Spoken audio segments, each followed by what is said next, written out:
Hey everyone, welcome to MuseThemes.com. This is Ashton. Today we're looking at our new mag theme. It's a stylish new theme that can showcase many different types of fields or arenas, but is especially great for a magazine, news blog, industry insider site, or perhaps even a smaller scale store. We have a nice black and white core structure, but with some immediate imagery that really pops, and a really powerful navigation that might come as a pleasant surprise for what is seemingly an innocent text-based site navigation. We have various options here, but a couple of notable drop-downs. Pages here has a bunch of different options to pick, but more specifically, if I hover over articles, we can see that there is a lot going on here. What we're working with here is a series of compositions, and I can hover over these various subcategories to see different topics, each of which have sliders within that you can control, viewing even more options. Now, as you poke through the site, you're going to notice that there's quite a few pages built within, but it's actually a lot simpler than it might appear. The key areas are articles, lookbook, and collections, and we built the theme to offer as much versatility as possible for each of those categories. So for each area, there are several different layout options already designed that you can pick from. There's 2 article layouts, 2 lookbook layouts, and 3 collection layouts. And the easiest way to view each individually is to just hover over the Pages dropdown. I can also scroll down in this page to the footer to see those same links, and they will of course be all laid out in your plan view in Muse accordingly, which we'll get to shortly. Now, along with the powerful navigation, this theme has a few widgets built in also for additional functionality and time saving. We have an on-load animator built into the master page that's applied to a variety of elements. You may have noticed when I did the article dropdown that all of the imagery kind of falls into place really cleanly, which is really awesome. Now let me click to one of these article pages. We also have our social sharing group widget built in, which will also save you some time. You just have to set it up once with the proper social platforms you want enabled, and you can copy it and drop it anywhere in the site as needed. Now we have a full tutorial on this as well, which you should definitely check out. It's customizable in a bunch of ways, so definitely give that a watch if you haven't yet. So as I said, there are a ton of pages here, but many of them are varying layouts for the same type of page. So rather than explain each one of them individually here in the browser, let's just jump into Muse and take a look at our plan view so it makes a little bit more sense. So here in Muse, right now we're looking at our plan view. We have our master page here at the bottom, which is housing our navigation and our headers and footers. And up top we have our home page, followed by 3 varying layouts for your collection page. We have it laid out as a grid here with all the images appearing like a gallery of sorts. We have the split view, which is laid out like 2 columns with the images on one side and the text on the other. And finally a list view, which showcases much wider imagery stacked downward on the page. Now for each of the articles inside, the intent here is to hyperlink each one of them to a full article page, which down here you can see 2 versions of, sidebar and full, depending on how you want it laid out. Now there's only one of each here, but you can easily duplicate these pages as many times as you want by right-clicking on any of them and selecting Duplicate Page. You can duplicate it for as many articles as you have, and you can give each one in the collection its own hyperlink. Now let's jump into the master page. The main navigation of this site is one of the most essential parts of the site, and it's really powerful as we saw, so we're going to spend some time here. By default, the navigation is going to show as open, as you can already see that it's expanded. And because of that, it's going to be reflected on every other page, which you may have noticed on the plan view. If I jump back really quick, you can see the expanded menu on all of these pages. Now let me jump back to the master. Now, of course, you're going to want to keep it this way while you're actually editing the navigation, but as soon as you're done with that, it's just going to kind of be in the way. So here's the solution to that. What we used to do, as you may well know, is open the settings panel for the composition widget and check the box that says Show Widget Parts while editing. But you'll now notice that if you open the composition settings panel, that this option is grayed out. After Adobe updated Muse with responsive composition widgets, this option changed, and it's now only available for a single specific type of composition, the lightbox. So that's not going to work for us here. We have an alternative method to deal with this that works just as well, and I'd say it's even better since this method works great at any time and it can be done from any page. We've placed the articles drop-down composition on its own layer titled Master Page Mega Dropdown. And the other dropdown that you see under Pages is on the layer named Master Page Navigation. So let's open our Layers panel. And if you don't see your layers as an option here on your side toolbar, just go up to Window at the very top of your space and select Layers. Now our first two options here are the exact layers I just mentioned, and you can toggle them on or off by selecting the eyeball icon to the left. So I'm going to turn off the Master Page Navigation layer for right now. And as you can see, since the Articles dropdown is on its own layer, that's the only menu item that remains visible right now. So I'm just going to leave it like this for now so we're not visually confused. And all of the other links in the navigation that aren't dropdowns are just text-based. The Articles and Pages text, however, is placed inside of compositions in order to allow for dropdowns and submenus like we're working with here. As I mentioned in our preview, we're working with nested compositions here, or compositions within other compositions.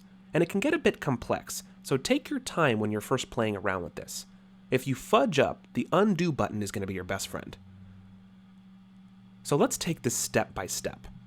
Right now, with nothing selected, I'm going to click once on this entire space, and that selects the outermost composition. Then I can click once more to select the target space, and there's only one target window for this. All that it's doing is allowing for the drop-down behavior from the Articles button, as I mentioned. Now inside this target window, we have another composition, which you can kind of see as I hover over this space, starting with Style up here. If I click again, I now have my new composition selected, which is controlling these category triggers. And I can click through these various triggers and view the different targets of this composition.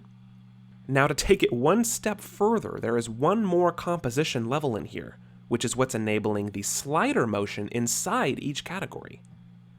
So with one of these categories selected, I'll click over here to select the target, and if I hover my mouse over an image, I can see that my mouse tooltip is informing me that another click will select that innermost composition.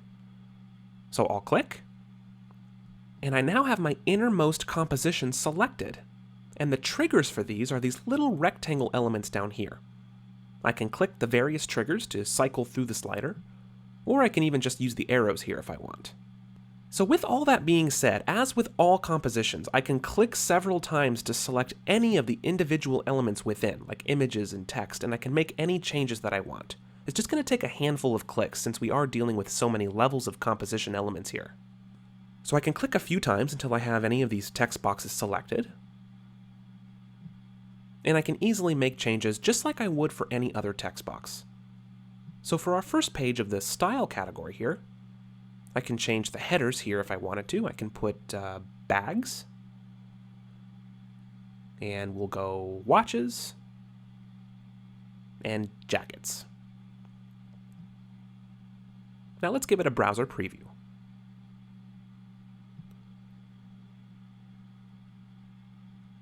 And we're just previewing our master page. And remember that we toggled off the other nav layer, so all we're going to see here is the articles.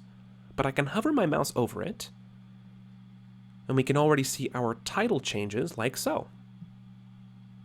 And we can of course cycle through these to see the other options just like that.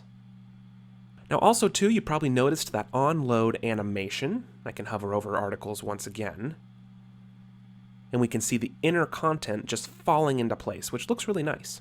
So let's jump back to our master page. We have our on-load animator widget over here to the left.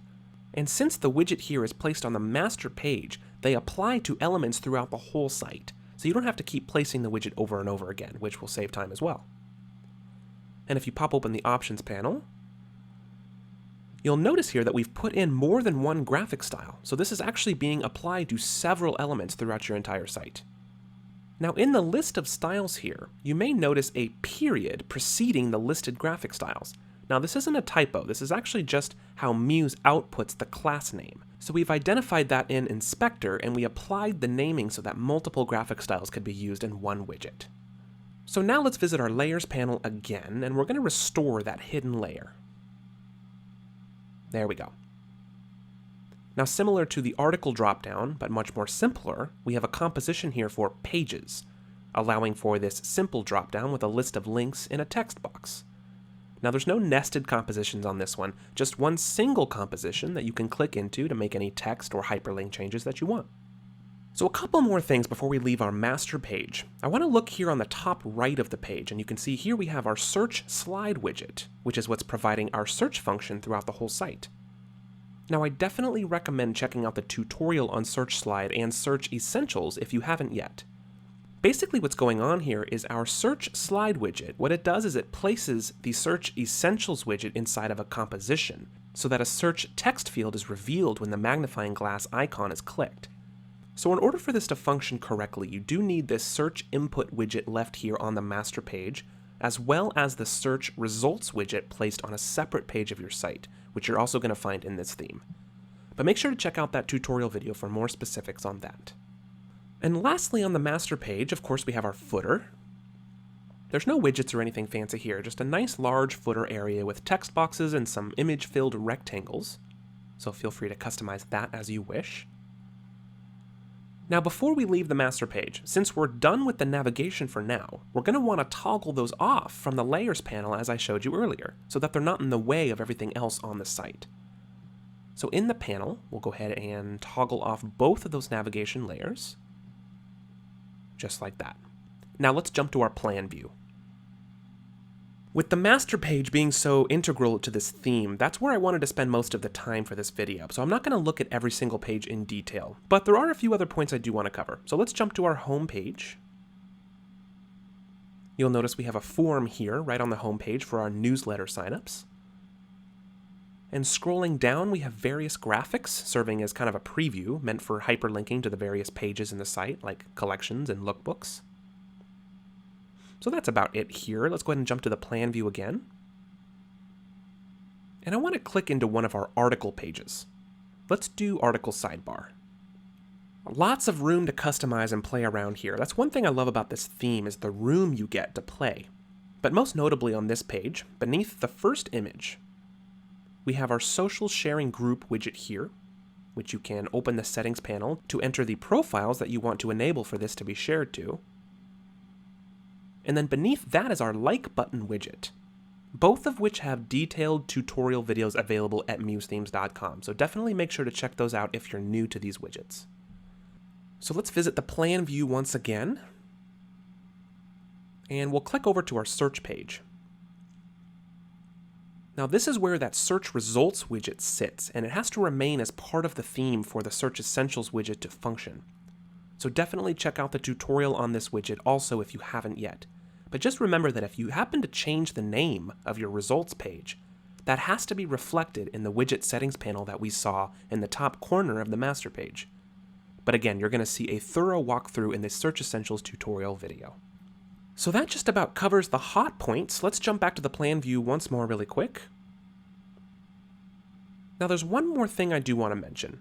As you can see, this theme has a lot of things like articles and lookbooks and grids with content blocks and things like that. And they're all styled up like blogs and galleries, etc. Now, while we do offer widgets like Article Connect and galleries like Gallery Connect and Media Pro, this theme represents a bit of a different way to approach things. Muse doesn't have a CMS backend, which is why we even created systems like Connect. But another way is to do things manually. So you'll notice that most of the articles and content blocks in the grids are text and images that are formatted in a layout. And while you could certainly take widgets like Article Connect or Gallery Connect and serve up content from a backend using Google Sheets or CSV files, you could also add article text and content blocks manually. So if you want more content blocks within the grids, you'll just need to copy an entire block and paste it into the existing grid, and then just manually update the text and images as needed. And as I mentioned earlier, for new articles, simply right-click on an article page and select Duplicate Page, and then customize the headline and article text, and just add the new article to the navigation. So thanks so much for hanging in on this one, everybody. I know it's a bit of a mouthful here, but we feel that the complexity here provides strong power at your fingertips to really do some stuff that's unique to Muse, and of course create some very stylish and functional results. So have fun playing around with this one, and if you run into any snags, just drop us an email in support. Thanks again for watching, and have a wonderful day.